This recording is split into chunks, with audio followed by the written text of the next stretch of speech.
বিকেলবেলা ডাইনিং টেবিলে বসে চা খাচ্ছিল প্রিয়াঙ্কা। তখনই হঠাৎ করে কলিং বেলের আওয়াজ শোনা গেল। প্রিয়াঙ্কা উঠে গিয়ে দরজাটি খুলে দিল। দরজা খুলতেই দেখতে পেল একজন সুদর্শন পুরুষ দরজার বাইরে দাঁড়িয়ে আছে, যাকে সে এর আগেও বেশ অনেকবার দেখেছে। প্রিয়াঙ্কা তাকে দেখেই বলতে লাগলো, হাই হ্যালো অ্যান্ড আসসালামু আলাইকুম টু অল। আমি তোমাদের সকলের প্রিয় প্রিয়াঙ্কা বলছি। আমি জানি তোমরা আমাকে অনেক মিস করো এবং অনেকেই আমাকে মেসেজ করে বলো, আপু প্লিজ নিয়মিত কেন গল্প দিচ্ছেন না। তো তোমাদের সবার জন্য আমি একটা সুখবর নিয়ে এসেছি। তোমরা তো জানো আমার একটা হচ্ছে অফিসিয়াল চ্যানেল আছে, ভয়েস অফ প্রিয়াঙ্কা, এবং এইটার সাথে এখন আমি নতুন আরেকটা অফিসিয়াল চ্যানেল খুলছি, সেটার নাম হচ্ছে স্টোরি এক্সপ্রেস। তো আশা করি এখন থেকে দুই চ্যানেলেই তোমরা গল্প পাবে। মানে একদিন যদি ভয়েস অফ প্রিয়াঙ্কাতে আপলোড হয় তাহলে আরেকদিন স্টোরি এক্সপ্রেসে আপলোড হবে। মানে তোমরা আমার গল্প প্রত্যেক দিনই শুনতে পাবে আমার নিজের অফিসিয়াল চ্যানেল দুইটা থেকে। সো জিনিসটা কিন্তু খুবই সারপ্রাইজিং। তো আশা করতেছি তোমরা তাড়াতাড়ি করে সাবস্ক্রাইব করে দিবে। স্টোরি এক্সপ্রেস চ্যানেলটা ইউটিউবে সার্চে দাও, পেয়ে যাবে। আর না হলে হচ্ছে এই ভিডিওর ঠিক লিঙ্কে তোমরা পাবে, বা হচ্ছে কমেন্টে আমি পিন কমেন্ট করে দিব, তাহলে সেখান থেকেও তোমরা সাবস্ক্রাইব করতে পারো। সো দেরি না করে এক্ষুনি সাবস্ক্রাইব করে ফেলো স্টোরি এক্সপ্রেস। সবাই ভালো থাকবা, সুস্থ থাকবা। আল্লাহ হাফেজ, I love you, bye. Believe me, আমি আমার মতো মানুষ, বিলিভ মি, আমি আপনার মতো ছেঁচড়া মানুষ একটাও দেখিনি। এতদিন ধরে ভার্সিটিতে জ্বালাতন করেছেন, সেটাও না হয় সহ্য করে নিলাম, কিন্তু আজ একদম বাসা অবধি চলে আসবেন এটা আপনার থেকে কখনোই আশা করিনি। আরে এটা তোমাদের বাসা? দেখুন, একদম নাটক করবেন না। জেনে শুনে বাসায় এসেছেন, এখন আবার নাটক করছেন। এটা আমাদের বাসা নাকি? তো আপনার কি মনে হয় এই বাসায় আমরা ভাড়াটিয়া নাকি? আরে তুমি তো অনেক বেশি রেগে যাচ্ছ, প্লিজ একটু ঠান্ডা হও। সেরকম কিছুই না, আমি আসলে এখানে অন্য একটা দরকারে এসেছি। দেখুন, একদম ফাজলামো করবেন না। আপনার মতো ছেলেদেরকে আমার খুব ভালো করেই চেনা আছে। যখন কেউ চুরি করতে গিয়ে ধরা পড়ে যায় তখন সবাই এমন কথাই বলে, কেউই সহজে নিজেকে স্বীকার করতে চায় না। এখন নিশ্চয়ই আপনি এ নিয়ে বলবেন আপনি ভুল করে এখানে চলে এসেছেন, আপনি এখানে আসতে চাননি। দেখুন, এসব মিথ্যা কথা বলে কোনো লাভ হবে না, আপনি ধরা পড়ে গেছেন। বিলিভ মি প্রিয়াঙ্কা, আমি তোমাকে কোনো মিথ্যা কথা বলছি না, যা সত্য তাই বলছি। সত্যি এটাই যে আমি এখানে ইচ্ছা করে আসিনি।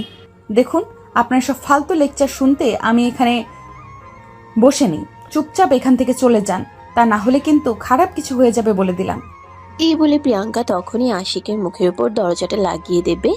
তখনই প্রিয়াঙ্কার ছোট বোন তিশা সেখানে চলে আসে আর আশিককে দেখা মাত্রই বলতে থাকে, আরে স্যার তো চলে এসেছেন, তো এখন এখানে দাঁড়িয়ে আছেন কেন?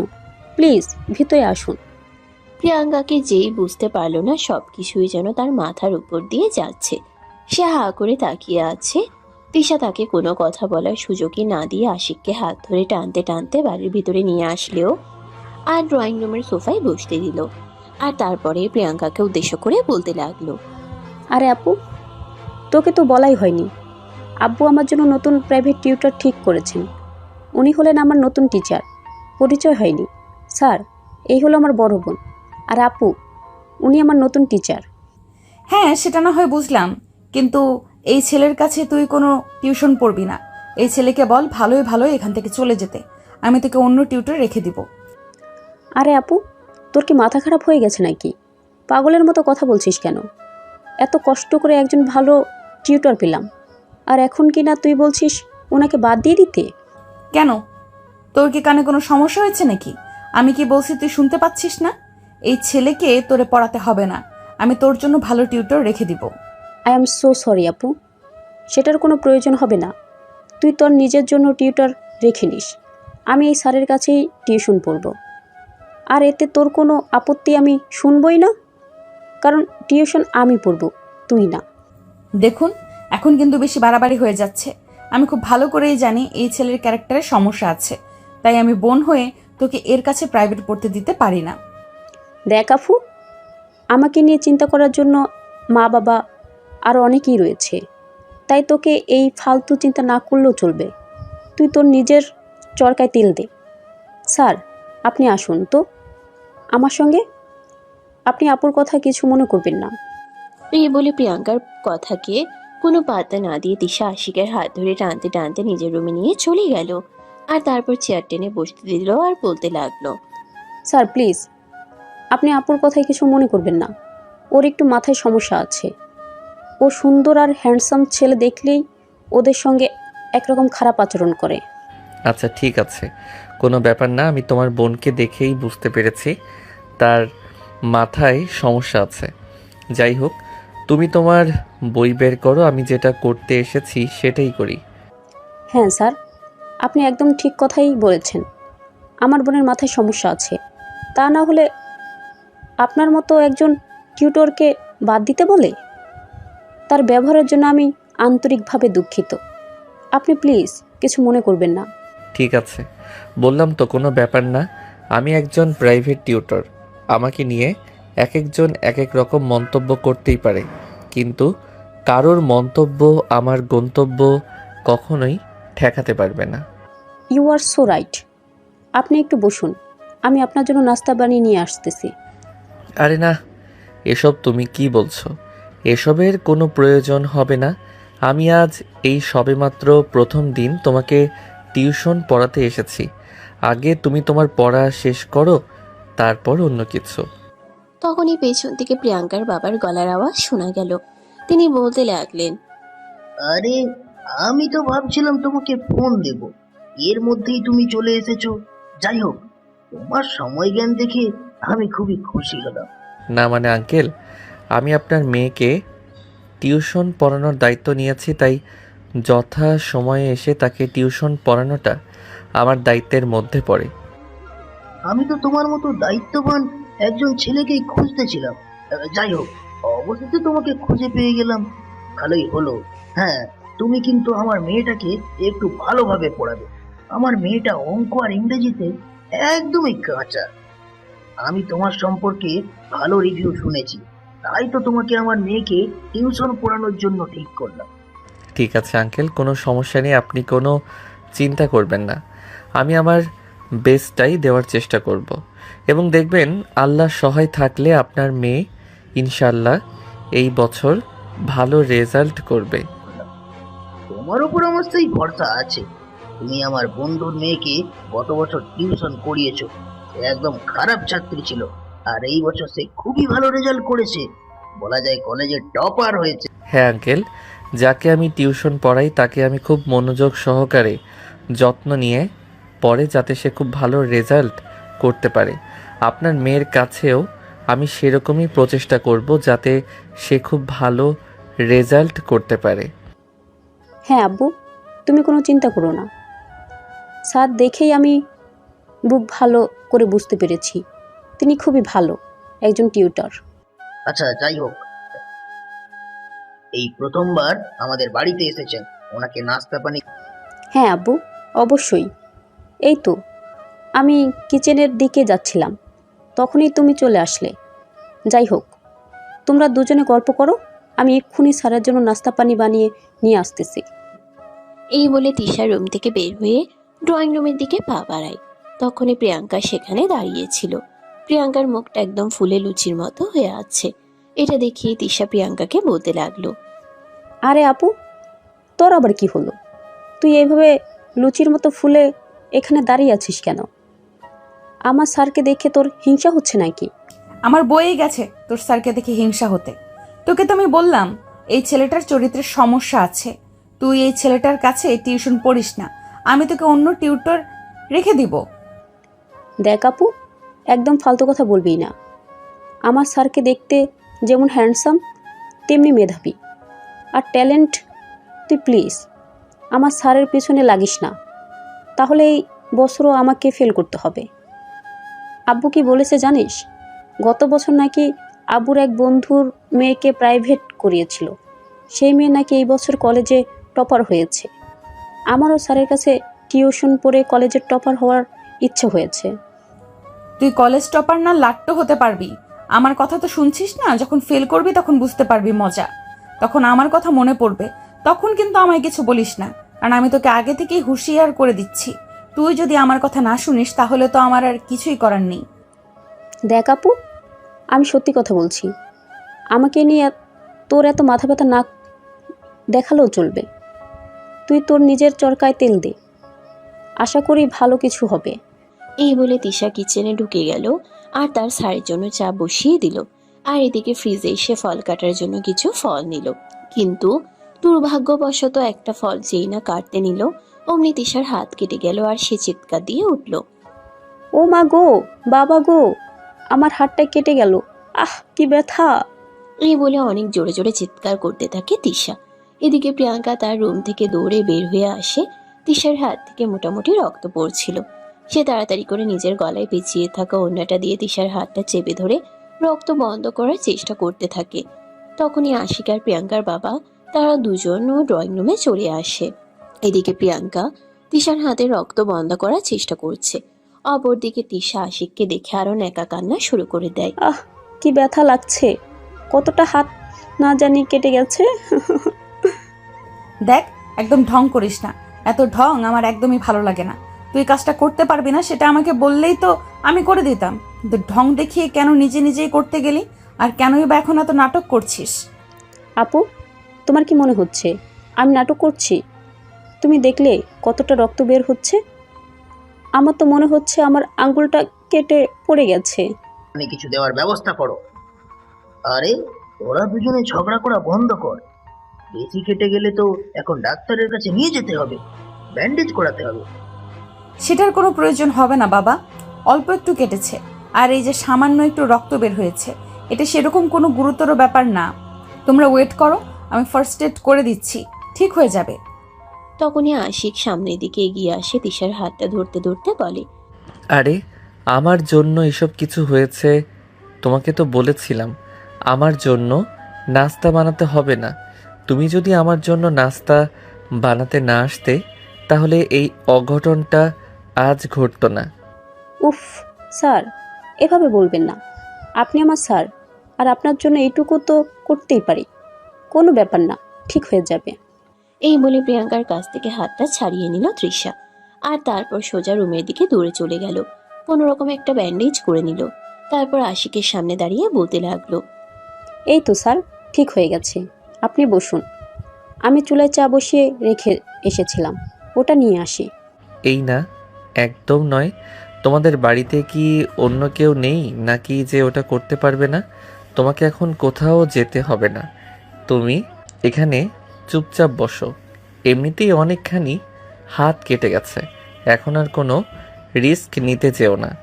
তৃষাও তখন ন্যাকামি করে বলতে লাগলো। হ্যাঁ স্যার, এটা আপনি একদম ঠিক কথাই বলেছেন।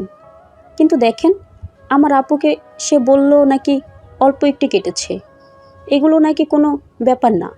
আসলে কি জানেন স্যার, আমার আপুটা না আমাকে একদমই সহ্য করতে পারে না, সব সময় এমন করে। আসলে সৎ বোন হলে যা হয় আর কি, সে আমার ভালো সহ্যই করতে পারে না, আমাকেও সহ্য করতে পারে না। যখনই শুনলো আমি আপনার কাছে টিউশনি করব, আমি ভালো রেজাল্ট করে ফেলবো, এতেই তার হিংসা শুরু হয়ে গেছে। দেখো, এভাবে কাউকে বলতে হয় না। সৎ হোক, তোমার বোন তো, সে তোমার ভালোই চাই। দেখো, তোমাদের ফ্যামিলির মানুষ যদি আমাকে ভালো না বাসে তাহলে আমি এখানে এসে তোমাকে টেনশন করাবো না। আরে স্যার, আপনাকে সত্য কথা বললেও দেখি আমি বিপদে পড়ে গেলাম, সেরকম কোনো ব্যাপার না। ওর কথাই আপনি কিছু মনে করবেন না। ওকে যে যার কথায় আপনি এই বাড়িতে আসা বন্ধ করে দেবেন। আমি আছি, আমার বাবা মা আছে। তাছাড়া বাবা কিন্তু তার সমস্ত সম্পত্তি আমার মায়ের নামে লিখে দিয়েছে, তাই সে এই বাড়িতে একজন আশ্রিতা হিসেবে আছে মাত্র। খুবই ব্যঙ্গ করে কথাগুলো বলছিল তিশা, আর আশিকের সবকিছু চুপচাপ শুনছিল, সে কোনো উত্তর দিচ্ছিল না। আর এদিকে তখনই প্রিয়াঙ্কার নাস্তার প্লেট হাতে নিয়ে তাদের রুমে প্রবেশ করে। তিশা আর আশিক একদম পাশাপাশি বসেছিল। প্রিয়াঙ্কা রুমে ঢুকেই গলায় কাশি দেয়, তারপরেই বলতে থাকে। তিশা, আমি কি রুমের ভেতরে আসবো? এখানে তোর স্যারের জন্য নাস্তা রেডি করে এনেছি। রুমের ভেতর চলে এসে তারপর আর পারমিশন নেওয়ার কি আছে? পারমিশন নেওয়ার যদি ইচ্ছেই থাকতো তাহলে তো রুমের বাহিরেই থেকেই পারমিশন নিতে। যাই হোক, চলে এসেছো যখন এসেই গেছো, এখন তার বলে কোনো লাভ নেই। নাস্তাটা টেবিলের উপর রাখো, আর চুপচাপ এখান থেকে চলে যাও। প্রিয়াঙ্কা মনে মনে অনেক কষ্ট পেলেও মুখে কিছুই বলল না। চুপচাপ টেবিলের উপর নাস্তাটা রেখে সেখান থেকে চলে গেল। আর তখনই তিশা সেখান থেকে উঠে গিয়ে নাস্তার প্লেটটা আশিকের হাতে তুলে দিয়ে বলতে লাগলো, স্যার, আজকে তো আর পড়া হবে না, আপনি নাস্তাটা খেয়ে নিন, তারপর চলুন আমরা বাইরে থেকে কোথাও একটা ঘুরে আসি। I am so sorry Tisha, এটা আমাকে দিয়ে হবে না, কারণ আমার আরও একটা টিউশন আছে। আমি তোমাকে পড়িয়ে তারপর ওখানে যাব। স্যার প্লিজ, একদিন টিউশন না গেলে কিছু হবে না, আপনি চলুন আমার সঙ্গে, দুজন মিলে সারাটা বিকেল ঘোরাঘুরি করব। তাছাড়া আপনার মতো হ্যান্ডসাম গুড লুকিং একটা ছেলের সঙ্গে বিকেল কাটানো আমার খুব ভালো লাগবে। প্লিজ স্যার, আপনি না করবেন না। একদিন টিউশনে না গেলে সেরকম কোনো ক্ষতি হবে না, আর যদি ক্ষতি হয়ে যায় তাহলে সেটা আমি আপনাকে পুষিয়ে দেব। এই বলে আশিক তার সঙ্গে যেতে রাজি না হলেও তিশা তাকে জোর করে রাজি করালো। বাসা থেকে দুজনে একসঙ্গে বের হচ্ছিল। এটা দেখে প্রিয়াঙ্কা বলতে লাগলো, কি ব্যাপার তিশা, এই বিকেলবেলা তুই কোথায় যাচ্ছিস, তাও আবার তোর টিউশন টিচারের সঙ্গে? দেখ আপু, সব সময় আমার ব্যক্তিগত ব্যাপারে নাক গলাতে আসিস না। এই সব কিছু যে আমার একদম ভালো লাগে না, সেটা তুই খুব ভালো করেই জানিস। তাই তোকে বলছি, যতটা সম্ভব আমার থেকে দূরে থাকবি, থাকার চেষ্টা করবি। একদম আমার ব্যক্তিগত ব্যাপারে এত নাক গলাতে আসবি না। দেখ, তোর ভালোর জন্য বলছিলাম, কিন্তু তুই যখন ভালোটা বুঝলি না তখন আর তোর ব্যক্তিগত ব্যাপারে নাক গলানোর কোনো ইচ্ছে আমার নেই। তবে এমন যেন না হয় আমার কথা বাসি হলে কাজে লাগে, তখন কিন্তু অনেক দেরি হয়ে যাবে, তখন কিন্তু আবার আমাকে দোষ দিস না। দেখ আপু, এতক্ষণ ধরে সহ্য করছি তোকে, আর সহ্য করার ইচ্ছে নেই। আমি কিন্তু এখন সত্যি সত্যি আব্বুর কাছে তোর নামে বিচার দিব। আমি আর পারছি না তোকে সহ্য করতে। এটা বলা মাত্রই প্রিয়াঙ্কা কোনো কথা না বলে চুপচাপ সেখান থেকে চলে গেল। কারণ সে খুব ভালোভাবেই বুঝতে পারলো এখানে তিশাকে কোনো কিছু বলতে চাওয়া মানে বাইরের মানুষের সামনে নিজেকে অপমান সাব্যস্ত করা। এদিকে প্রিয়াঙ্কা চলে যাওয়ার পর তিশা আর আশিক দুজনেই বাসা থেকে বের হয়ে পড়ে। আশিকের অনিচ্ছা সত্ত্বেও সেদিন সারাটা বিকেল তিশার সঙ্গে কাটাতে হয়। তার অন্যতম কারণ হচ্ছে আশিক নিম্ন মধ্যবিত্ত ফ্যামিলি থেকে উঠে আসা একটা সাধারণ ছেলে, যে অসীম স্বপ্ন নিয়ে ঢাকা শহরে এসেছে পড়াশোনা করে চাকরি বাকরি কিছু একটা করার জন্য। কিন্তু ঢাকা শহরের মতো একটা জায়গায় পড়াশোনার খরচ চালানো অতটাও সহজ কাজ নয়। এখানে নিজের খাওয়া দাওয়া, থাকা এবং পড়াশোনার খরচ চালাতে মোটামুটি ভালো একটা অ্যামাউন্ট গুনতে হয়, যেটা তার দিনমজুর বাবার পক্ষে চালানো একদমই সম্ভব নয়। তাই সে এখানে আসার পর থেকে বেশ কয়েকটা টিউশন পড়ায়। আর এখানে মূল রিজন হলো আশিক অন্য সব কয়টা টিউশন পড়িয়ে যে কয়টা টাকা বেতন পায়, প্রিয়াঙ্কার বাবা তিশাকে পড়ানোর জন্য এর চাইতে বড় একটা অ্যামাউন্ট ফিক্সড করে রেখেছেন। তাই অন্য কয়টা টিউশন হাতছাড়া হয়ে গেলেও আশিককে এই টিউশন হাতছাড়া করা চলবে না। এতে যত সমস্যাই হোক না কেন এটা তাকে কন্টিনিউ করতেই হবে। অপরদিকে প্রিয়াঙ্কা আর আশিক একই ভার্সিটিতে একই সেমিস্টারে আর একই ক্লাসে পড়াশোনা করে। দুজনেই এই বছর অনার্স প্রথম বর্ষের স্টুডেন্ট। সেদিকেই দুজনের পরিচয়। প্রিয়াঙ্কা মনে মনে আশিককে প্রথম দিন থেকেই পছন্দ করে, কিন্তু কোনো একটা কারণে হয়তো সেটা বলা হয়ে উঠছে না। আর এদিকে হঠাৎ করেই আশিক তাদের বাড়িতে এভাবে তারই ছোট বোনকে টিউশন পড়াতে চলে আসবে, এটা প্রিয়াঙ্কার বোধগম্য ছিল না। প্রিয়াঙ্কা তার ছোট বোনের সম্পর্কে খুব ভালোভাবেই জানে, কারণ তার ছোট বোন আরো আগে থেকেই সুদর্শন কোনো ছেলেকে দেখলেই তার সঙ্গে প্রেম করতে চায়, সম্পর্ক জড়াতে চায়। এদিকে আশিক দেখতে মাশাআল্লাহ যথেষ্ট হ্যান্ডসাম। তিশা যদি আশিকের পিছনেও লেগে যায় তাহলে তো বনে বনে যুদ্ধ শুরু হয়ে যাবে। আর সেই জন্যই প্রিয়াঙ্কা চাইছিল ওটা আশিক তাদের বাড়িতে টিউশনই পড়াক, আর তার ছোট বোনের টার্গেট হয়ে যায়। অপরদিকে আশিক শৈশবের কোনো কিছুই জানতো না। সে তো প্রিয়াঙ্কার আচরণ দেখে মনে মনে এটাই ভেবে নিয়েছিল প্রিয়াঙ্কা তাকে সহ্য করতে পারছে না। তো ভিউয়ার্স, কথা না বাড়িয়ে চলুন মূল গল্পে ফিরে আসি। এদিকে সেদিন সারাটা বিকেল ঘোরাঘুরি করলো তিশা আর আশিক। সন্ধ্যার পর তিশাকে আশিক তার বাসার সামনে নামিয়ে দিয়ে নিজের বাসায় চলে গেল, যদিও সেদিনের সমস্ত খরচ তিশা নিজেই বহন করেছিল। এর পরের দিন যখন সকালবেলা প্রিয়াঙ্কা ভার্সিটিতে আসলো, দেখতে পেল আশিকও তখনই ভার্সিটির গেট দিয়ে ভেতরে প্রবেশ করছে। প্রিয়াঙ্কা আশিককে দেখা মাত্রই তার হাতটা ধরে একটু আড়ালে ডেকে নিয়ে গেল আর বলতে লাগলো, এই, তুমি আমার বোনকে কেন টিউশন পড়াতে গিয়েছো? আরে আজব তো, তুমি এই বিষয়টা নিয়ে ভার্সিটিতেও কথা বলা শুরু করে দিয়েছো। আমি টিউশন পড়াই, যাকে ইচ্ছা তাকেই পড়াতে পারি, এতে তো তোমার সমস্যা হওয়ার কোনো কথা নেই।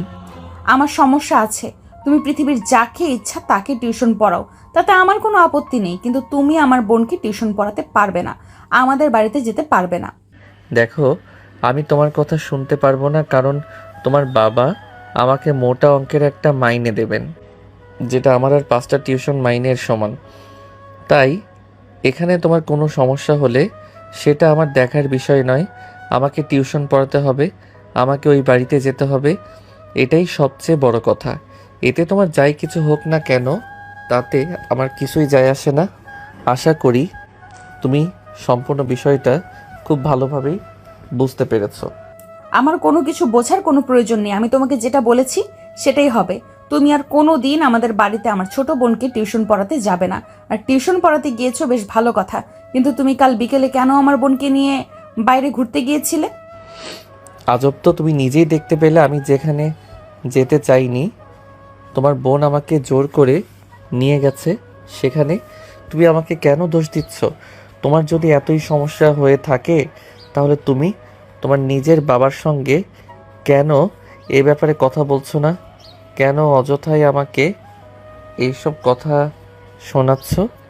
কারণ আমি এই কথা বলে বাবাকে বলতে পারবো না, আর তুমি আমার ক্লাসমেট, তোমাকে আমি চিনি, তাই এই কথাগুলো বলতে পারি।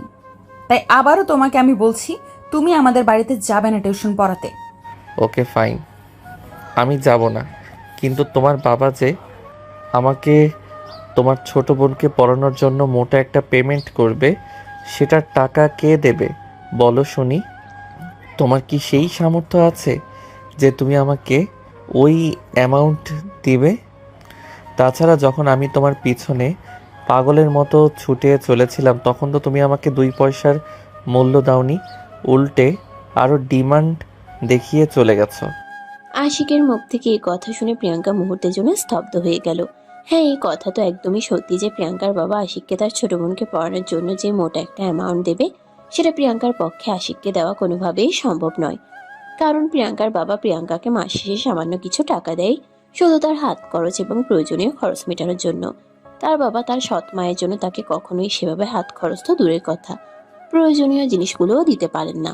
তাই প্রিয়াঙ্কা আর কোনো কথা না বলে চুপচাপ সেখান থেকে চলে গেল। সেদিন ভার্সিটি ছুটি হওয়ার পর প্রিয়াঙ্কা গেটের সামনে দাঁড়িয়ে আশিকের জন্য অপেক্ষা করতে থাকে। বেশ কিছুক্ষণ পর আশিক ভার্সিটি থেকে বের হতে চাইলেই প্রিয়াঙ্কা তার সামনে দাঁড়ায় আর বলতে থাকে, দেখো, আমি তোমাকে তখন মূল্য দিইনি ঠিক আছে, কিন্তু আমি সত্যিই তোমাকে মন থেকে অনেক বেশি ভালোবাসি। আর আমি নিশ্চিত তোমাকে দেখে আমার বোন ক্রাশ খেয়ে বসে আছে, তাই আমি চাই না বনে বনে শত্রুতা তৈরি করতে। তুমি প্লিজ ওই বাড়িতে যেও না। I am so sorry. আমাকে এসব কথা এখন বলে আর কোনো লাভ হবে না, কারণ আমি কথা দিয়ে কথা রাখি। তোমার বাবাকে আমি কথা দিয়েছি তোমার ছোট বোনকে আমি টিউশন পড়াবো। এখন তুমি চাইলেও আমি আমার এই কথা ফিরিয়ে নিতে পারবো না। তাই প্লিজ তুমি আমাকে ক্ষমা করে দিও। প্লিজ তুমি এমনটা করো না আমার সঙ্গে, ভালোবেসে ফেলেছি তোমায়। এখন যদি ছোট্ট একটা কারণে তোমাকে হারিয়ে ফেলি তাহলে নিজেকে ক্ষমা করতে পারবো না।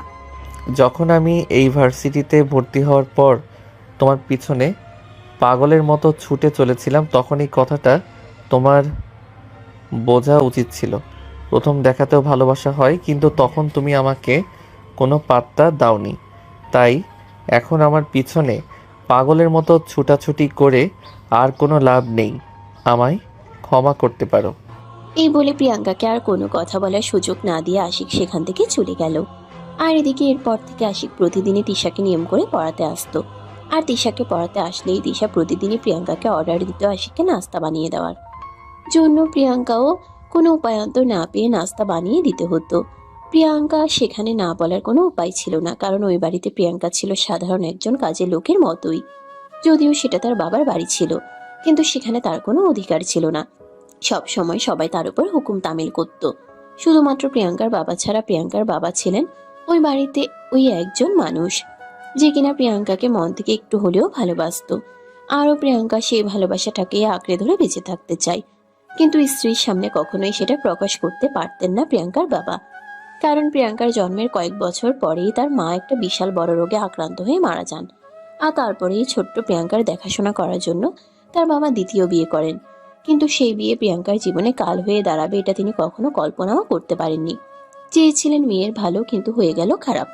সৎ মা সংসারে আসার পর থেকেই প্রিয়াঙ্কার প্রতি অবহেলা অনাচার ক্রমশ বাড়তেই থাকে। প্রিয়াঙ্কার জ্ঞান বুদ্ধি হওয়ার পর থেকে কখনো এমনটা হয়নি ভালো একটা জামা কাপড় সে পরতে পেরেছে কিংবা ভালো একটা খাবার সে খেতে পেরেছে। কিন্তু তারপরেও নিয়তির প্রতি তার কোনো অভিযোগ নেই, কারণ সে এটাকে নিজের ভাগ্য বলে মেনে নিয়েছে। এই তো সেদিন প্রিয়াঙ্কার শরীরটা একটু খারাপ লাগছিল। ভার্সিটি থেকে এসে নিজের রুমে গিয়ে দুপুরের খাবার না খেয়ে ঘুমিয়ে পড়েছিল। এদিকে টিউশন পড়ানোর জন্য আশিক তাদের বাসায় আসে। তিশা আশিককে দেখা মাত্রই প্রিয়াঙ্কাকে চেঁচিয়ে বলতে থাকে আশিককে নাস্তা বানিয়ে দেওয়ার জন্য। কিন্তু প্রিয়াঙ্কা ঘুমিয়ে বিবর্তন ছিল, তাই তিশার গলার আওয়াজ তার কান পর্যন্ত পৌঁছায়নি। অপরদিকে পড়াতে আসার 20 মিনিট পার হয়ে যাওয়ার পরেও টিচারের নাস্তা না পেয়ে রেগে যায় তিশা, আর বই রেখে টেবিল থেকে উঠে আসে তিশা। প্রিয়াঙ্কার রুমে গিয়ে দেখে প্রিয়াঙ্কা ঘুমাচ্ছে। এটা দেখে সে আর নিজেরা কন্ট্রোল করতে না পেরে ঘুমন্ত প্রিয়াঙ্কার উপর টেবিলে থাকা ফুলদানিটা ছুঁড়ে মারে। তখনই প্রিয়াঙ্কার কপাল ফেটে গিয়ে রক্ত পড়তে থাকে। প্রিয়াঙ্কা ঘুমন্ত অবস্থাতেই চিৎকার দিয়ে ওঠে। মা গো, বাবা গো, মরে গেলাম গো। প্রিয়াঙ্কার এমন চিৎকারের আওয়াজ শুনে ঘুম থেকে বের হয়ে আসেন প্রিয়াঙ্কার সৎ মা। তিনি ওই রুমে এসেই তিশাকে বলতে থাকেন, কি ব্যাপার দিশা, কি হয়েছে এখানে? এই হারামজাদিটা এভাবে চিৎকার করছে কেন? দেখো না আম্মু, আমি সেই কখনই বলছি আমার স্যারকে নাস্তা বানিয়ে দেওয়ার জন্য, আর এই হারামজাদি এটা এখনও এখানে পড়ে পড়ে ঘুমাচ্ছে। খুব ভালো করেছো তুমি এটা। ওর কত বড় সাহস! ওর কাছে আমার মেয়ে নাস্তা চেয়েছে আর সে এটা না করে পড়ে পড়ে ঘুমাচ্ছে। এই হারামজাদি, এখনো তুই এখানে চিৎকার করছিস? যা চুপচাপ আমার মেয়ের টিচারের জন্য নাস্তা বানিয়ে নিয়ে আয়। এই বলে প্রিয়াঙ্কার কপাল থেকে রক্ত ঝরিয়ে পড়া সত্ত্বেও প্রিয়াঙ্কার সৎ মা তার চুলের মধ্যে টেনে তোলার চেষ্টা করে। আর তখনই প্রিয়াঙ্কা বলতে থাকে, আর এগুলো কি করছো? দেখছো তো আমার কপাল ফেটে গেছে, কপাল থেকেও রক্ত ঝরছে। তারপরেও তোমরা আমার সঙ্গে এরকম আচরণ করতে পারছো? তোমাদের বিবেকে একটুও বাঁচছে না? তুই মরে যাস না কেন? মরতে পারিস না তুই? মরে গেলে তো একটা আপদ ঘাট থেকে বিদায় হয়। তোকে বসিয়ে বসিয়ে খাওয়াবো, এটা তুই ভাবিস কি করে? এক্ষুনি যা আমার মেয়ের টিচারের জন্য নাস্তা বানিয়ে নিয়ে আয়। হ্যাঁ, এটাই তো বাকি। আমি মরে গেলেই তোমরা বাঁচো আর আমিও বেঁচে যাই। আল্লাহর কাছে শুধু একটাই কথা বলার, আল্লাহ তুমি আমাকে উঠিয়ে নাও, আমি এসব কিছু সহ্য করতে পারছি না। আমাকে আমার মায়ের কাছে পাঠিয়ে দাও, সেখানে গিয়ে অন্তত একটু শান্তি পাবো। এই বলে প্রিয়াঙ্কা কান্না করতে থাকে। আর তখনই আশিক সেখানে ছুটে চলে আসে। প্রিয়াঙ্কার এমন অবস্থা দেখে আশিক আর কোনোভাবেই নিজেকে সামলে রাখতে পারছিল না। তার পকেট থেকে রুমাল বের করে প্রিয়াঙ্কার কপালটা বেঁধে দিল। আর তারপর প্রিয়াঙ্কার মাকে বলতে লাগলো, আন্টি, ওকে তো এখনই হসপিটালে নিয়ে যেতে হবে। প্লিজ আপনি কিছু একটা ব্যবস্থা করুন। ওর তো কপাল থেকে অনেক রক্ত বের হয়েছে, মাথা ফেটে গিয়েছে। এক্ষুনি ডাক্তার না দেখালে খারাপ কিছু হয়ে যাবে। আরে বাবা, তুমি ওসব নিয়ে চিন্তা করো না, ঠিক হয়ে যাবে, কোনো ব্যাপার না। তুমি যাও আমার মেয়েকে পড়াও, আমি তোমার জন্য নাস্তার ব্যবস্থা করছি। ওকে নিয়ে তোমার এত চিন্তা করতে হবে না। আরে আন্টি, আপনি এটা কেমন কথা বলছেন? এদিকে মেয়েটা মরে যাওয়ার মতো অবস্থা, আগে ওকে ডাক্তারের কাছে নিয়ে যেতে হবে। আমি তো আর চা খাওয়ার জন্য মরে যাচ্ছি না। আপনি প্লিজ কিছু একটা ব্যবস্থা করুন। ওর কপাল থেকে তো অনেক রক্ত বের হচ্ছে। আরে বাবা শোনো, আমাদের টাকা পয়সা অতটাও বেশি হয়নি যে ওর জন্য আমরা টাকা পয়সা নষ্ট করব। তুমি যাও আমার মেয়েকে পড়াও। ও ভাব দেখাচ্ছে, দেখবে এমনি এমনি সব ঠিক হয়ে যাবে। এই বলে প্রিয়াঙ্কার মা সেখান থেকে চলে গেল। এদিকে আশিক খুব ভালোভাবেই বুঝতে পারলো এখানে প্রিয়াঙ্কার খারাপ কিছু হয়ে গেলেও তারা প্রিয়াঙ্কাকে ডক্টরের কাছে নিয়ে যাবে না। তাই সে নিজেই ঠিক করলো প্রিয়াঙ্কাকে ডাক্তারের কাছে নিয়ে যাবে। প্রিয়াঙ্কাকে সে পাজাকুলে তুলে নিল। আর এটা দেখে তিশা রেগে আগুন হয়ে বলতে লাগলো, আরে স্যার, এটা আপনি কি করছেন? আপনি এই ছোট লোকের মেয়েটাকে কোলে নিয়েছেন কেন? এক্ষুনি রেখে দিন এখানে, তা না হলে কিন্তু ভালো হবে না, বলে দিলাম। দেখো তৃষা, তুমি আমার ছাত্রী, তুমি আমার ছাত্রীর জায়গাতেই থাকো। আমাকে আমার দায়িত্ব পালন করতে দাও। মেয়েটার অবস্থা কতটা খারাপ সেটা দেখতে পেয়েছো। এক্ষুনি যদি ডাক্তারের কাছে নিয়ে না যাই তাহলে কি হতে পারে সেটা তুমি বুঝতে পারছো। তারপরও কেন আমার কাজে আমাকে বাধা দিচ্ছ? এই বলে আশিক আর কোনো উত্তরের অপেক্ষা না করে প্রিয়াঙ্কাকে নিয়ে বাড়ি থেকে বের হয়ে গেল। তারপর তাদের বাসার পাশে একটা হসপিটালে নিয়ে আসলো। প্রিয়াঙ্কার বাবার নাম্বার আশিকের কাছে ছিল। প্রিয়াঙ্কাকে হসপিটালে ভর্তি করিয়ে প্রিয়াঙ্কার বাবার নাম্বারে ফোন দিল। 2বার ফোন হতে না হতেই প্রিয়াঙ্কার বাবা ফোনটা রিসিভ করলো। আর অপর প্রান্ত থেকে বলতে লাগলো, হ্যালো, কি হয়েছে? এই অসময়ে আমাকে ফোন দিয়েছো কেন? আঙ্কেল, একটা সমস্যা হয়ে গেছে। আপনি এক্ষুনি প্লিজ আপনাদের বাসার সামনের হসপিটালে চলে আসুন, তারপর আমি আপনাকে সব কিছু খুলে বলছি। কিন্তু আমি তো এই মুহূর্তে একটা জরুরি মিটিং এ আছি। আমার বাসায় কোনো সমস্যা হলে তো আমাকে বাসা থেকে ফোন দেওয়া হতো। কি হয়েছে আমাকে খুলে বলো। আঙ্কেল, সমস্যাটা খুব বড়, তাই আপনাকে এখানে আসতে হবে। আপনি প্লিজ তাড়াতাড়ি সব কিছু ফেলে রেখে চলে আসুন, তা না হলে বড় একটা অ্যাক্সিডেন্ট হয়ে যেতে পারে। এই বলে সে ফোনটা কেটে দিল। আর এদিকে তখনই প্রিয়াঙ্কার বাবা অফিসের সব কাজকর্ম ফেলে রেখে হসপিটালে চলে আসলো। আর তারপর আশিক তাকে সবকিছু খুলে বলল। সবকিছু শুনে তিনি মাথায় হাত দিয়ে বসে পড়লেন আর কান্না করতে লাগলেন। আশিক উনার কাঁধে হাত রেখে বলল, আঙ্কেল শুনেন, এই দুনিয়ায় যার মা নেই তার কেউ নেই। মা হলো পৃথিবীর অমূল্য একটা সম্পদ। তবে আমার মনে হয় আপনার একটু কঠোর হওয়া উচিত, তা না হলে এই সংসারে আপনার মেয়েটা আর বেশি দিন টিকতে পারবে না। এই অবস্থাতে আপনার মেয়েটাকে তারা যতটা অবহেলা করেছে, আমি যদি এই জায়গায় না থাকতাম তাহলে তো খারাপ কিছু হয়ে যেতে পারতো। কিন্তু আমি কি করব সেটা তুমি নিজেই আমাকে বলে দাও। মেয়ের ভালোর জন্য আমি দ্বিতীয় বিয়ে করেছিলাম, আর সেই দ্বিতীয় বিয়ে আমার মেয়ের জীবনে কাল হয়ে দাঁড়াবে এটা তো আমি কখনো কল্পনাও করিনি। হ্যাঁ আঙ্কেল, সেটা তো আমি বুঝতে পারছি, কিন্তু আমিও আপনাকে এ ব্যাপারটা এখন জানাতাম না। কিন্তু আপনি তো জানেন আমার হাতের অবস্থা। এখানে হসপিটালের বিল মেটানোর মতো পয়সা আমার হাতে নেই, তাই পেটে ক্ষুধা রেখে মুখে লাজ রাখলে তো চলবে না। সেজন্যই আপনাকে ফোন করা। হ্যাঁ, আমি সেটা বুঝতে পেরেছি। কোনো সমস্যা নেই, তুমি এক কাজ করো, বাসায় চলে যাও। প্রিয়াঙ্কাকে হসপিটাল থেকে রিলিজ করলে তারপর আমি তাকে নিয়ে বাসায়। আশিক ওনার কাঁধে হাত রেখে বলতে লাগলো। এই বলে প্রিয়াঙ্কার বাবা আশিককে হসপিটাল থেকে বিদায় করে দিল। আর তারপর দিন বিকেলবেলা প্রিয়াঙ্কাকে হসপিটাল থেকে রিলিজ করা হলো। প্রিয়াঙ্কার বাবা প্রিয়াঙ্কাকে নিয়ে বাড়িতে আসে। দরজায় দাঁড়িয়ে কলিং বেল চাপ দেওয়ার বেশ কিছুক্ষণ পর প্রিয়াঙ্কার মা এসে দরজা খুলে দিল। প্রিয়াঙ্কাকে দেখে তিনি ভালো মন্দ জিজ্ঞাসা করার বদলে এটা বলতে লাগলেন। আপদটা এখনো মরেনি। কথাটা বলা মাত্রই প্রিয়াঙ্কার বাবা প্রচন্ড পরিমাণে ক্ষেপে গেলেন। আর প্রিয়াঙ্কার মায়ের গালে ঠাস করে একটা চড় বসিয়ে দিয়ে বলতে লাগলেন, বাসায় যাব। ঠাস ঠাস। তোমার মতো বেয়াদব মার্কা মহিলাকে বিয়ে করাই আমার জীবনের সবচাইতে বড় ভুল। তোমাকে যদি আমি বিয়ে না করতাম তাহলে হয়তো এই দিন আমার দেখতে হতো না। তোমার জন্য, হ্যাঁ, শুধু তোমার জন্য আজ আমার মেয়েটার কাছে আমাকে ছোট হতে হচ্ছে। কই, মেয়ের দেখাশোনা করার জন্য তোমাকে নিয়ে এসেছিলাম, আর আজ তুমি আমার মেয়ের খুনি হয়েছো। দেখো, এতদিন ধরে সহ্য করে এসেছি, এটাই অনেক। এখন আর আমি তোমার এই দামড়ি মার্কা মেয়েকে সহ্য করতে পারবো না। ওই মেয়েকে বাড়ি থেকে বের করে দাও, তা না হলে আমি আমার মেয়েকে নিয়ে এই বাড়ি থেকে চলে যাব, এটা বলে দিলাম। তুমি এখানে বসে আছো, কেন চলে যাচ্ছ না? কেন তুমি চলে গেলে তো আমি বেঁচে যাই? হ্যাঁ, তুমি তোমার মেয়েকে নিয়ে এখান থেকে চলে যাও। আমিও চাই না তুমি এখানে থাকো, কারণ তুমি এখানে থাকলে আমার মেয়েটা ভালো থাকবে না। তোমার জন্য আর যাই হোক, আমি আমার মেয়ের ক্ষতি অন্তত করতে পারি না। অনেক ক্ষতি হয়ে গেছে আমার মেয়েটা, তাই তুমি এখান থেকে চলে গেলেই আমার মেয়েটা ভালো। ওকে ফাইন, তবে ভুলে যেও না তোমার সম্পত্তির 80% কিন্তু আমার নামে রয়েছে। তুমি ডিভোর্স দিলেও কিন্তু সম্পত্তি আমারই দিকে যাবে। এটা ভালো থাকবে।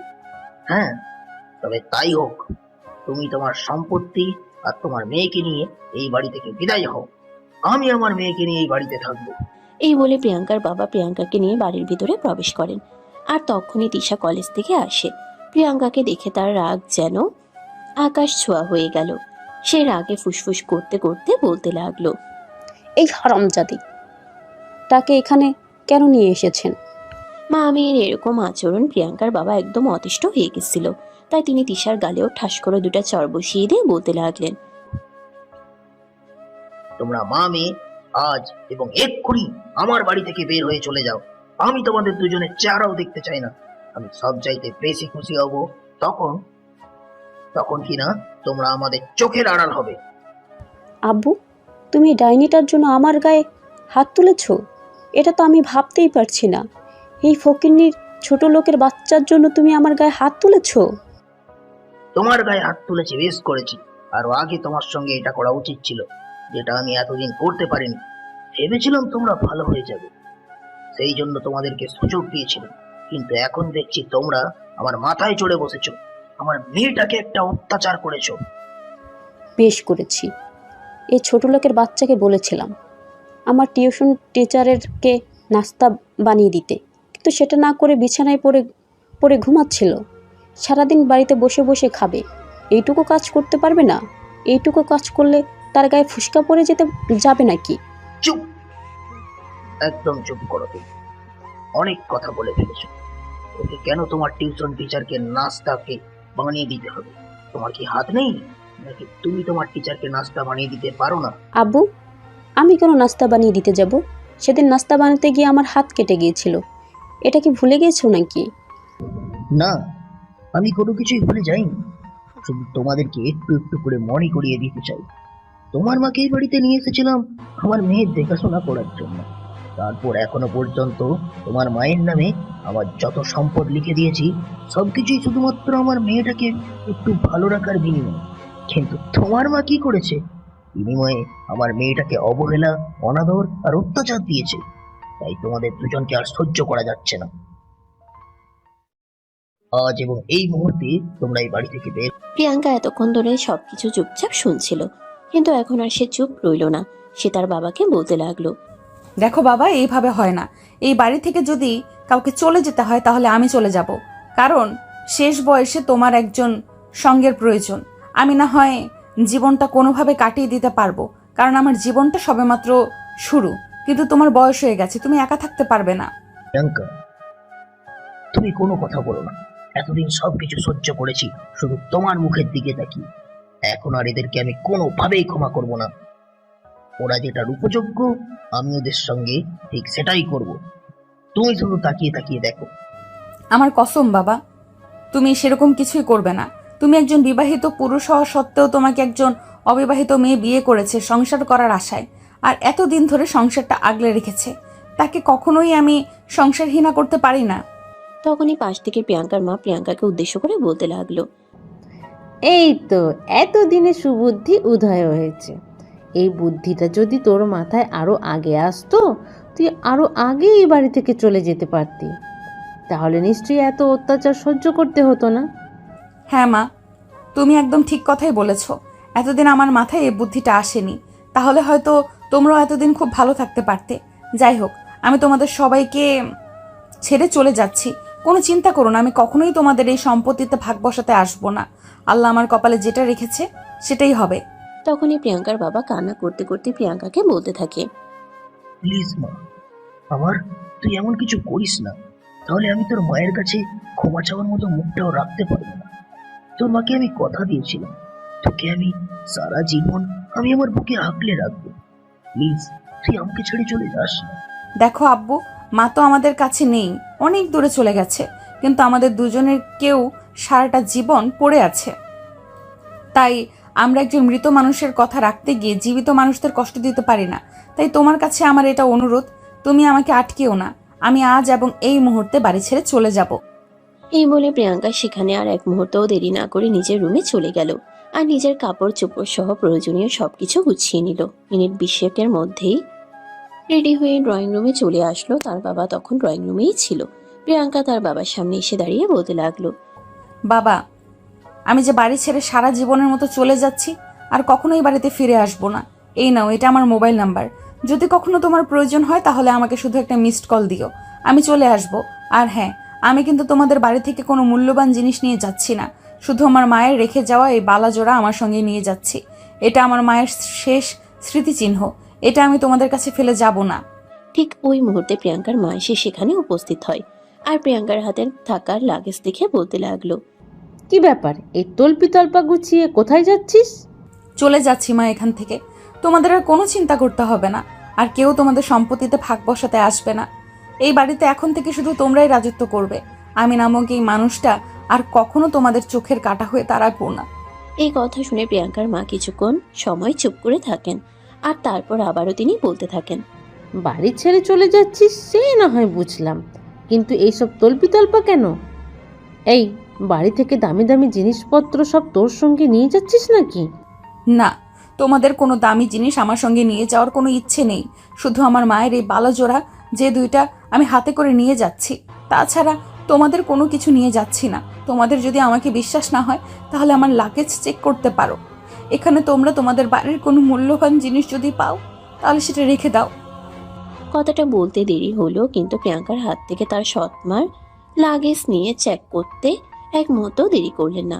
তিনি লাগেজে সবকিছু ছড়িয়ে ছিটিয়ে ফেলে দিয়ে দেখতে লাগলেন প্রিয়াঙ্কা কাপড়ের ভিতরে কোনো কিছু নিয়ে যাচ্ছে কিনা, কিন্তু তিনি কোনো কিছুই পেলেন না। হতাশ মনে বলতে লাগলেন, সব কিছু কি আর আমাদেরকে দেখিয়ে নিয়ে যাবি নাকি? আমার তো মনে হয় তুই অনেক আগেই বাড়ি থেকে সব মূল্যবান জিনিস কোথাও পাচার করে রেখেছিস, আর তারপর এখন সেখানেই চলে যাবি। তোমাদের যা ইচ্ছা তোমরা তাই ভাবতে পারো, তাতে আমার কিছুই যায় আসে না। তবে আমি এই বাড়ি থেকে সারা জীবনের মতো চলে যাচ্ছি, এটাই সত্য। আর কখনো আমি তোমাদের সামনে এসে দাঁড়াবো না।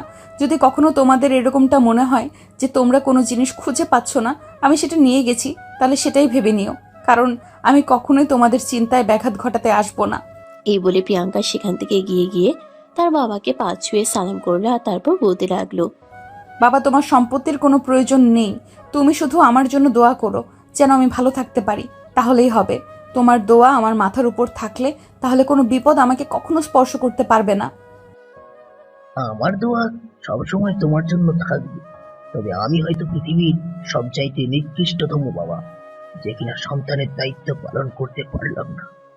তোমার মাকে আমি কথা দিয়েছিলাম তোমাকে দেখে রাখবো, তোমাকে শেষ মুহূর্ত পর্যন্ত আমার বুকে আঁকলে রাখবো, কিন্তু সেটা আর সম্ভব হলো না। তুমি ব্যর্থ পিতা। বাবা প্লিজ এইভাবে বলো না। আল্লাহ যা করেন মঙ্গলের জন্যই করেন। আল্লাহ নিশ্চয়ই আমার জন্য ভালো কিছু রেখেছেন। তুমি শুধু আমার জন্য দোয়া করবে, তাহলেই হবে। এরপর আমার আর কিছুই চাই না। এই বলে প্রিয়াঙ্কা বাড়ি থেকে বের হয়ে চলে গেল। তার ঠিক আধা ঘন্টা পরেই আশিক আসলো তিশাকে টিউশন পড়ানোর জন্য। আশিক সেদিন বাড়িতে এসেই সোজা প্রিয়াঙ্কার বাবার রুমে চলে গেল। প্রিয়াঙ্কার বাবা তখন নিজের রুমে বসে বসে কান্না করছিলেন। আশিক রুমের দরজার সামনে দাঁড়িয়ে প্রিয়াঙ্কার বাবাকে বলতে লাগলো, আসসালামু আলাইকুম আঙ্কেল, আমি কি রুমের ভিতরে আসতে পারি? তুমি ব্যর্থ পিতা। আঙ্কেল, প্রিয়াঙ্কাকে কি আজ বাড়িতে নিয়ে এসেছেন? ওর কি অবস্থা এখন? প্রিয়াঙ্কার বাবা তখন আর নিজেকে সামলে রাখতে পারলেন না। তিনি একদমই কান্না করে দিলেন, আর তারপর আশিকের কাঁধে হাত রেখে বলতে লাগলেন, হ্যাঁ আসো, এখানে বসো। বাবা, এসব কথা বলে আমাকে আর লজ্জা দিও না। আমি বাবা হিসেবে এতটা নিকৃষ্ট সেটাই ভেবে পাচ্ছি না। আজ আমার মেয়ে এই বাড়ি ছেড়ে চলে গেছে, কোথায় গেছে কিছুই জানি না। কথাটা শোনা মাত্রই আশিক থমকে দাঁড়ালো আর বলতে লাগলো, এসব আপনি কি বলছেন? কোথায় গেছে আপনার মেয়ে? জানি না, এই ব্যাপারে আমি কিছুই জানি না। সেদিন কি হয়েছিল সেটা তো তুমি খুব ভালো করেই জানো। আজ প্রিয়াঙ্কাকে বাড়িতে নিয়ে আসার পর আবারও সেই সব ঝামেলা শুরু হয়েছে। তাই আমার মেয়েটা একরাশ অভিমান নিয়ে বাড়ি থেকে বের হয়ে চলে গেছে। এই বলে প্রিয়াঙ্কার বাবা অঝরে কান্না করা শুরু করে দেয়। আশিক তখন প্রিয়াঙ্কার বাবার মাথায় হাত বুলিয়ে দিয়ে বলতে থাকে, প্লিজ আঙ্কেল, আপনি কান্না করবেন না, এভাবে ভেঙে পড়বেন না। আমি দেখছি কি করা যায়। আমি যথাসাধ্য চেষ্টা করব আপনার মেয়েকে আপনার বুকে ফিরিয়ে দেওয়ার জন্য। সেটা বলে কোনো লাভ হবে না বাবা, কারণ আমার মেয়ে কোনোদিনই বাড়িতে ফিরে আসবে না, সেটা আমি খুব ভালো করেই জানি। আমার মেয়েটাতেই ছোটবেলা থেকেই অনেক কষ্ট করে বড় হয়েছে, কখনো এমন অভিমান করেনি। কিন্তু আজ আমি আমার মেয়েটাকে আর আটকাতে পারলাম না, কারণ আমি বুঝতে পেরেছি আমার মেয়েটাই বাড়িতে আর যাই হোক ভালো থাকবে না। তাই আমি বাবা হয়েও মেয়েটাকে আটকাতে পারলাম না। দেখুন আঙ্কেল, আমি এই কদিনে আপনার মেয়ের ব্যাপারে কিছুটা হলেও জানতে পেরেছি, কিন্তু আমার মনে হয় আপনার ওকে এইভাবে এই বাড়ি থেকে বের হয়ে চলে যেতে দেওয়াটা একদম ঠিক হয়নি। আপনার তাকে আটকানো প্রয়োজন ছিল, আপনার তাকে বোঝানো প্রয়োজন ছিল, কারণ হাজার হোক আপনি একজন বাবা, আপনার সন্তানের প্রতি আপনার দায়িত্ব রয়েছে। কিন্তু আমি কি করব বলো, বিয়ে করেছিলাম মেয়েকে ভালো রাখার জন্য, কিন্তু সেই ভালোটাই যখন রাখতে পারলাম না, তখন আমার আর কি করার ছিল। আমি তো হাজার চেষ্টা করেও ব্যর্থ হয়ে গেলাম। আমি আমার মতো স্ত্রীর কাছে কি জবাব দেব? আমি আমার মৃত স্ত্রীর কাছে কি জবাব দেব, সেটাই তো ভেবে পাই না। যাকে আমি কথা দিয়েছিলাম তার সন্তানকে আমি দেখে রাখবো, ভালো রাখবো, কিন্তু সেটাই করতে পারলাম না। এই বলে আরো জোরে জোরে কান্না করতে থাকে প্রিয়াঙ্কার বাবা। আর তখনই তিশা সেখানে এসে উপস্থিত হয়। আশিককে দেখা মাত্রই তিশা একটু মুচকি হেসে আশিকের দিকে এগিয়ে এসে বলতে থাকে, আরে স্যার, আপনি চলে এসেছেন। আসুন, আপনি আমার রুমে আসুন। এখানে কি করছেন? এই বলে তিশা এগিয়ে গিয়ে আশিকের হাত ধরতে চাইছিল। তখনই আশিক তিশার হাত ধরে নিজের হাতটা এক ঝটকায় ছাড়িয়ে নিয়ে বলতে লাগলো, তোমরা মানুষ নাকি অন্য কিছু সেটা ভাবতেই আমার অবাক লাগে। তুমি একটা মেয়ে হয়ে আরেকটা মেয়ের সঙ্গে এরকম আচরণ কি করে করতে পারো? হাজার হোক তোমার শরীরে যে রক্ত বইছে তার শরীরেও একই রক্ত। স্যার প্লিজ, আপনি আমার টিচার আছেন, টিচারের জায়গায় থাকুন। আমাদের ফ্যামিলিগত ব্যাপারে নাক গলাতে আসবেন না, এটা আপনার কাছে থেকে আমি আশা করছি না। দেখো, যার কাছে মনুষ্যত্ব বোধ নেই তাকে আমি আর যাই হোক আমার স্টুডেন্ট বানাতে পারি না। আমার ভাবতে অবাক লাগে, আমি তোমার টিচার। কথাগুলো তোমাকে বলতে চাইনি তিশা, কিন্তু তারপর আমি বলতে বাধ্য হলাম। তুমি তোমার বোনকে কিভাবে বাড়ি থেকে বের করে দিতে পারলে? স্যার, আপনি মনে হয় ভুলে যাচ্ছেন, সে আমার আপন বোন নয়, সৎ বোন। সে কখনোই আমার ভালো চায় না, আমার ভালো চাইতে পারেই না। তাছাড়া ও যেটা যোগ্য, ওর সঙ্গে সেটাই হয়েছে। এখানে আমাদের কোনো দোষ নেই। আপনি কেন অযথাই আমাদেরকে দোষারোপ করছেন? হ্যাঁ, সত্যি তোমাদের কোনো দোষ নেই। সমস্ত দোষ হলো এই লোকটার, যে তোমাদের পিতা তোমাদের দুই বোনকে জন্ম দিয়েছেন, তোমার মাকে স্ত্রীর অধিকার দিয়েছেন। উনি যদি এই ভুলগুলো না করতেন তাহলে হয়তো ওনাকে এই বয়সে এসে এই পরিস্থিতিগুলোর মুখোমুখি হতে হতো না। তাই আমি সমস্ত দোষ ওনাকেই দিচ্ছি, তোমাদেরকে কিছু বলছি না। তবে আজকের পর থেকে আমি কখনোই তোমাকে টিউশন পড়াতে আসবো না। আপনার কি মাথা খারাপ হয়ে গেছে স্যার? আপনি ভুলে গেছেন আমার বাবা আপনাকে প্রতি মাসে কত টাকা পেমেন্ট করে আমাকে টিউশন পড়ানোর জন্য। আই এম সো সরি, কিন্তু আমি তোমাকে আর টিউশন পড়াতে আসবো না। আজকে তোমাদের বাড়িতে আমার শেষ দিন। আঙ্কেল, আমি আসছি। এই বলে আশিক তিশা তার বাবাকে কোনো কথা বলার সুযোগ না দিয়ে বাড়ি থেকে বের হয়ে চলে আসলো। এদিকে প্রিয়াঙ্কা বাসা থেকে বের হওয়ার পর তার খুব কাছের এক বান্ধবীকে ফোন করে আর সবকিছু খুলে বলে। সবকিছু শুনে তার বান্ধবী তাকে তাদের বাসায় চলে যেতে বলে। কিন্তু সেখানে যাওয়ার পর শুরু হয় আরো নতুন ঝামেলা। আসলে বর্তমান সময়ে যুবতী মেয়েরা কোনো জায়গায় নিরাপদ নয়। বান্ধবীর বড় ভাই প্রিয়াঙ্কাকে আগে থেকেই কুনজরে দেখতো, অনেকবার খুব প্রস্তাবও দিয়েছিল। তবে প্রিয়াঙ্কা তখন রাজি হয়নি। তবে সে এখন মনে মনে ভেবেছিল হয়তো সে মানুষটা একটু ভালো হয়ে গেছে, তাই তো এখানে আসা। কিন্তু ঝামেলা তো হলো সেদিন রাতের বেলা। প্রিয়াঙ্কা আর তার বান্ধবী একই রুমে একই বিছানায় ঘুমিয়েছিল। তার বান্ধবীর ভাই ততদিনে বিয়েও করে নিয়েছিল। তাই প্রিয়াঙ্কা একটু নিশ্চিত ছিল বউকে রেখে কখনোই এই রুমে কোনো আকাম কুকাম করতে আসবে না। অপরদিকে প্রিয়াঙ্কার বান্ধবী দরজা খোলা রেখেই ঘুমিয়ে পড়েছিল। প্রিয়াঙ্কার শরীরটা অনেক বেশি ক্লান্ত ছিল, তাই দরজা খোলা নাকি বন্ধ সেসব ব্যাপারে খেয়াল করার এত খেয়াল তার ছিল না। মাঝরাতেই হঠাৎ প্রিয়াঙ্কা খেয়াল করলো কেউ তার শরীরে স্পর্শ করছে। প্রিয়াঙ্কা চিৎকার দিয়ে উঠে। তখনই প্রিয়াঙ্কার বান্ধবী লাইট অন করে। দুজনেরই চক্ষু চড়ক গাছ। প্রিয়াঙ্কা তখন তার বান্ধবীকে বলতে থাকে, দোস্ত, তোর এখানে আসাটা আমার ভুল হয়ে গেছে। আমার উচিত হয়নি তোর এখানে আসা। আই এম সো সরি দোস্ত, আমাকে ক্ষমা করে দে। আমার ভাই আমার বান্ধবীর সঙ্গে এরকম কাজ করবে এটা আমি কল্পনাও করতে পারিনি। ছিছি ভাইয়া, তুই এতটা নিচু মানসিকতার, এটা আমি ভাবতেই পারছি না। এই দেখ, এত সাধু সাজার চেষ্টা করিস না। বাড়ির ভিতরে এত সুন্দর একটা জিনিস, এটাকে রেখে অন্য রুমে শুয়ে থাকা যায় নাকি? পলি, তুই ওই রুম থেকে বের হয়ে যা। তোর বান্ধবীর সঙ্গে আমি একটু সময় কাটাবো। কথাটা বলা মাত্রই পলি তার ভাইয়ের গালে ঠাস করে একটা চড় বসিয়ে দিয়ে বলতে লাগলো, দুনিয়াতে এত মানুষ মরে যায়, তুই মরতে পারিস না? তুই আমার ভাই, এটা ভাবতে আমার ঘেন্না লাগছে। তোর ঘরে বউ আছে, কিন্তু তারপরও তোর চরিত্র এতটা নিচু, আমি তো এটা ভাবতেই পারছি না। তুই কতটা নিচ মানসিকতার ঘরে বউ রেখে আমার বান্ধবীর সঙ্গে এসব খারাপ কাজ করতে এসেছিস? হায় আল্লাহ, এসব দেখার আগে আমার মরণ কেন হলো না? পলির এমন চিৎকার চেঁচামেচিতে তাদের বাড়ির সবাই ওই রুমে ছুটে চলে আসে। পলির মা সেখানে এসে বলতে লাগে, কি ব্যাপার, কি হয়েছে? এই রুমে এত চিৎকার চেঁচামেচির আওয়াজ শোনা যাচ্ছে কেন? সারা বাড়িতে মানুষ ঘুমাচ্ছে নাকি? সেটা তুমি তোমার এই কুলাঙ্গা ছেলেকে জিজ্ঞেস করো। তোমার ছেলের বিয়ের আগে কখনো আমার কোনো বান্ধবীর বাড়িতে নিয়ে আসতাম না, শুধুমাত্র তোমার ছেলের এইসব ভালো চরিত্রের জন্য। আর আজ একটা বান্ধবীকে বিপদে পড়েছে বলে বাড়িতে নিয়ে এসেছি, আর এখন তোমার ছেলে এসব বউ করছে। ছি ছি ছি, আমার ভাবতেও লজ্জা লাগছে। কি রে রূপ, এসব আমি কি দেখছি? পাশের রুমে তোর বউ ঘুমাচ্ছে। তোর বউ যদি এসব জানতে পারে তাহলে কি হবে সেটা একবার কল্পনা করেছিস? কাম অন মা, এসব চিন্তা করে কি হবে? আমার বউটা তো আর এই আইটেমটার মতো এত সুন্দরী নয়। আমার বউটা যদি এতটা সুন্দরী হতো তাহলে নিশ্চয়ই আমি এই আইটেমটার কাছে আসতাম না। তাছাড়া খাঁচার ভিতর যদি এত সুন্দর মুরগি থাকে তাহলে কোনো শিয়াল চুপচাপ বসে থাকবে বলো শুনি? কথাটা শোনা মাত্রই পলির মা প্রচন্ড পরিমাণ রেগে গেলেন আর রূপের গালে ঠাস ঠাস করে বেশ কয়েকটা চড় বসিয়ে দিয়ে বলতে লাগলেন, তোর ভালোর জন্যই বলছি, চুপচাপ এক্ষুনি রুম থেকে বের হয়ে চলে যাও। তা না হলে তোর সঙ্গে এমন কিছু হবে যেটা তুই কল্পনাও করতে পারবি না। তোর বউ এখনো কোনো কিছু জানে না। তখনই রূপ যেন আরো গর্জে উঠল। সে চিৎকার দিয়ে বলতে লাগলো, জানলে জানুক, তাতে কি যায় আসে?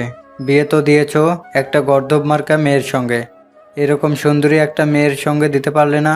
তাহলেই তো আমি বউ নিয়ে সুখী থাকতাম। ভাইয়া, সত্যি বলছি, এখন কিন্তু খুব বেশি হয়ে যাচ্ছে। তুই এই রুম থেকে যাবি নাকি আমি তোর বউকে ডেকে নিয়ে আসবো? তোদের যা ইচ্ছে তাই করতে পারিস, তাতে আমার কিছু যায় আসে না। বউকে ডেকে নিয়ে আসলে বরঞ্চ খুব ভালো হবে। পলির মা আর সহ্য করতে পারছিলেন না। তিনি রূপের হাত ধরে টানতে টানতে রুম থেকে বের হয়ে চলে গেলেন আর পলিকে রুমের দরজা লাগিয়ে দিতে বললেন। পলির মা চলে যাওয়ার পর পলি রুমের দরজাটা লাগিয়ে দিল আর তারপর প্রিয়াঙ্কার পাশে এসে বসলো। প্রিয়াঙ্কা ততক্ষণে কান্না করছে। প্রিয়াঙ্কার ঘাড়ে হাত রেখে বলতে লাগলো, আই এম সো সরি দোস্ত, আমাকে প্লিজ ক্ষমা করে দিস। তোর সঙ্গে এরকম কিছু হবে এটা আমি কল্পনাও করতে পারিনি।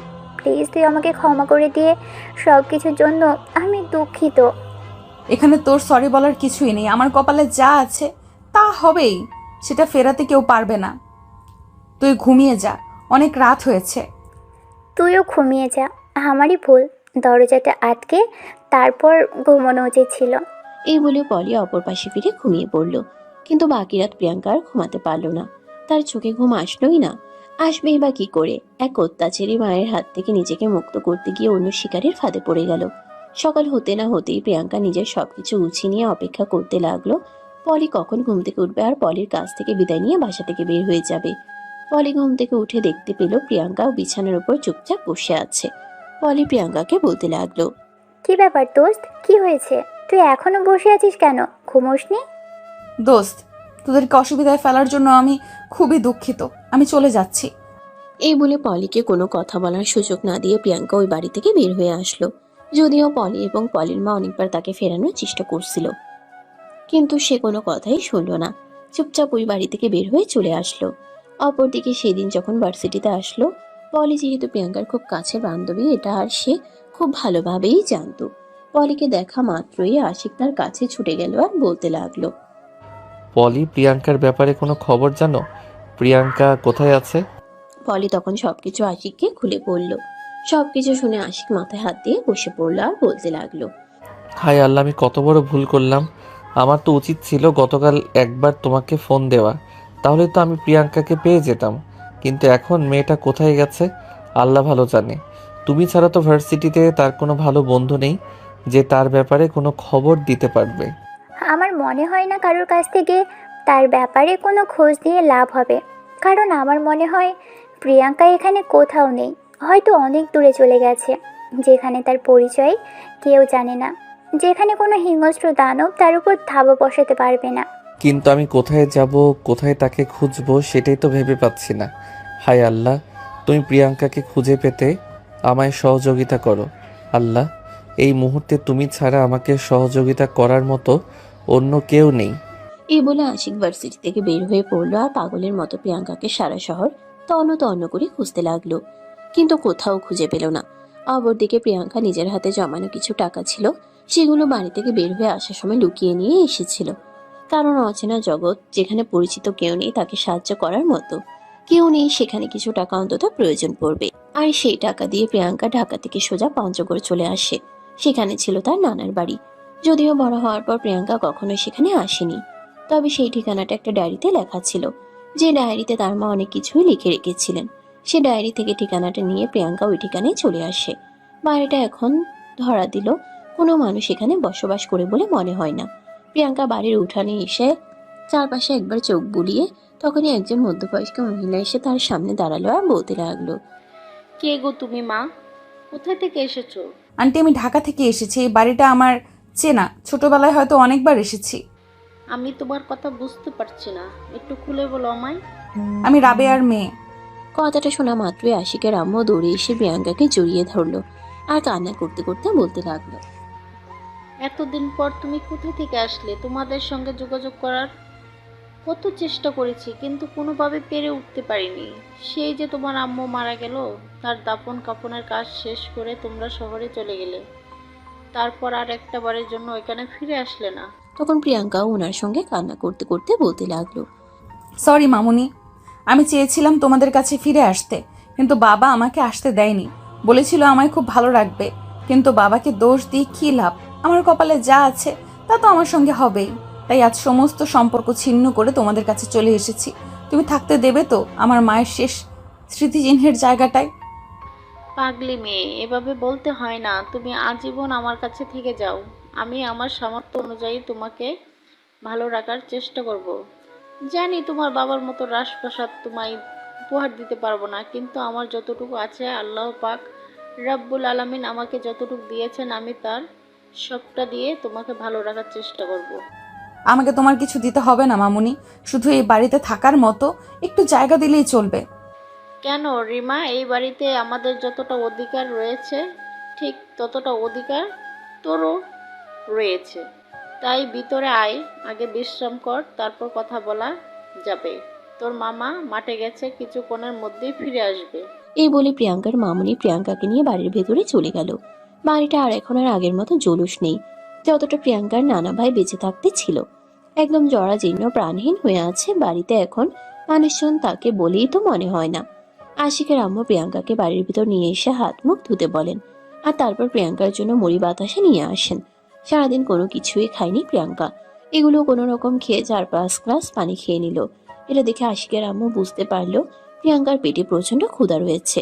আশিকের আম্মু তখন প্রিয়াঙ্কাকে বলতে লাগলো, গরিবের বাড়িতে এসেছিস মা, জানি তোকে সমাদর করতে পারবো না, তবে লবণ ভাত যতটুকু মিলে খেয়ে নিস।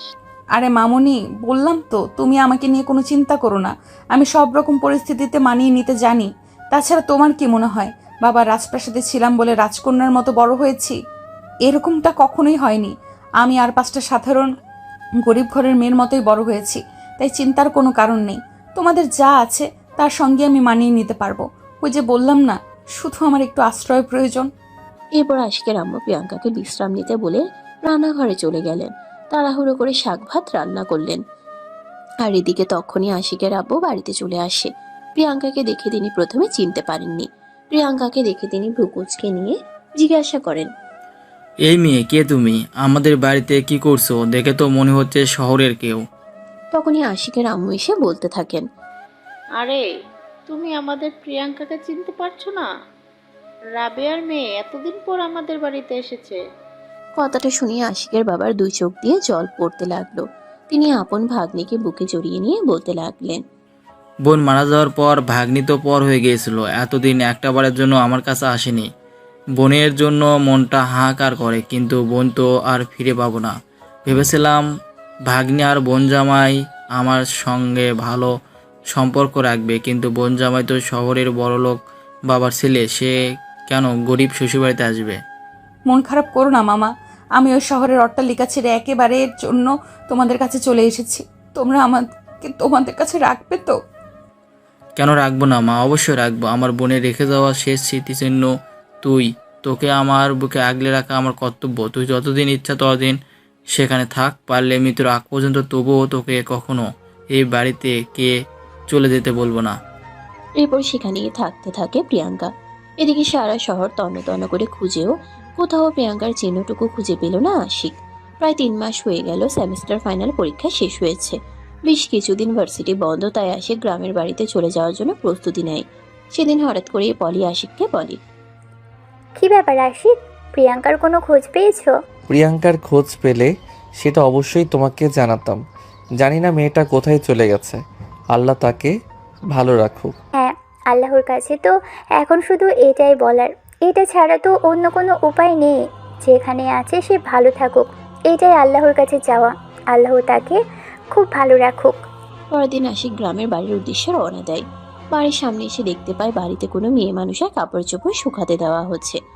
তার তো কোনো বোন নেই, তাহলে বাড়িতে মেয়ে মানুষের কাপড় আসলো কোথা থেকে?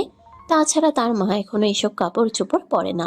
গ্রামের সাধারণ মহিলার শাড়িতেই অভ্যস্ত তিনি। আশিকের মনে কেমন যেন একটা খটকা লাগলো। আর এদিকে প্রিয়াঙ্কা তখন রুমে শুয়ে ঘুমাচ্ছিল। বাড়ির উঠোনে এসে আশিক তার মাকে ডাক দেয়। আম্মু, ওই আম্মু, কই তুমি? রান্নাঘর থেকে ছুটে আসেন রাহেলা বেগম। এতদিন পর হঠাৎ ছেলেকে দেখতে পেয়ে আবেগে আপ্লুত হয়ে দৌড়ে গিয়ে ছেলেকে জড়িয়ে ধরেন আর বলতে থাকেন, সেই শহরে গিয়ে তো মাকে ভুলেই গিয়েছিস, এতদিন পর আসার সময় হলো। কি করব আম্মু বলো, ভার্সিটিতে কেউ ছুটি দেয় না। তাছাড়া আমি টিউশন পড়াই, সেটাও তোমরা খুব ভালো করেই জানো। তাইলে তো আর ছুটে চলে আসতে পারি না তোমাদের কাছে। তবে হ্যাঁ, এখন অনেক দিনের ছুটি আছে, তোমাদের সঙ্গে